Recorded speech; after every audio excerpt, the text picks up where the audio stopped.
So हा best time आहे हा महिना होईल डाएटसाठी. ना? पण करा.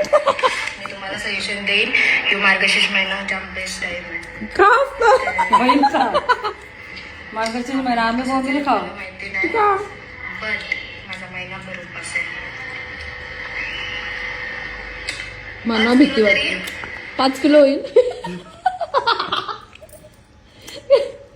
का मम्मी असतं? होईल एवढा एवढा तर झालाय. आता कसा? तुला अजून तरी काय वारे कोण चाललेस बस झालेस. नाही मम्मी अजून पाहिजे. लोक बोलतात जाडी दिसते जाडी दिसते. आता लोक बोलतात का बघ. आता लोक बोलतात खराब दिसतं. आता बरे नाही दिसत तोंडाचा ग्लो गेलाय बारीक झाली आता गालात जाणारच. लोक आहेत ते बोलणार 4 लोक कुठले आहेत काय माहिती. आम्ही नाही बाबा आम्ही समजून खा.